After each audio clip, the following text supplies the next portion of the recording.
তাতে ছাতা হয়ে গেছে গা। 500 বাড়ি কিছু খাই না, তাও তো ছাতা হই কে। খায়া কাম নাই, কারলের চুষা আমার ছাগলটা দেখামু না। কারলের চুষা তুমি খাইবে না? না, এমন ছাগল কেন দিলা? সারা দিন যাই ঘাস কাটিয়া, তোমার ছাগল ঘুরিয়া কেমু গো, না না গো।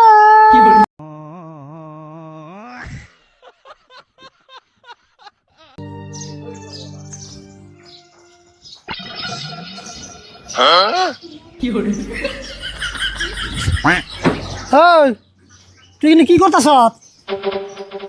দাও না, কি করতেছি? ছাগলরে ব্রাশ করে দিয়া চা খাইলে। ছাগল তুই চা খাওয়াইলি? তে চা খাওয়ার না পুনা, অনেক প্লেট ঘাস খাওয়ামু। তেলে কাম করালি না তুই? বাচ্চা চা খাওয়া নিবার দে, ছাগল একবারে 5 স্টার হোটেলে নিয়ে কফি খাওয়াই নিয়ে তুই। ঠাট্টা করো না, 5 স্টার হোটেলে গেলে গাড়ি লাগবে না। বাচ্চা কি গাড়ি আছে? গাড়ি নাই তাই কি? তোর নানা রেখো গাড়ি একটা কিনে দেবো নি ছাগলের দিকে। হ্যাঁ, আঙ্গুর নানা ঠেকা বাড়ি রয়েছে, ছাগলও দিব আবার গাড়িও দিব। আচ্ছা এখানে বসাল বাদ দিছে, তুই ছাগল পালবি ভালো কথা। ছাগল পালবি, আগা বেলা কটা ঘাস দিবি, বাড়ি বেলা কটা ঘাস দিবি, তাই জায়গা ছাগল নাকি এত আদর করার লাগবো? অনেক আদর করি। এই গরমের মধ্যে ছাগলের নাকি একটা ইসি কিনে আনলাম না।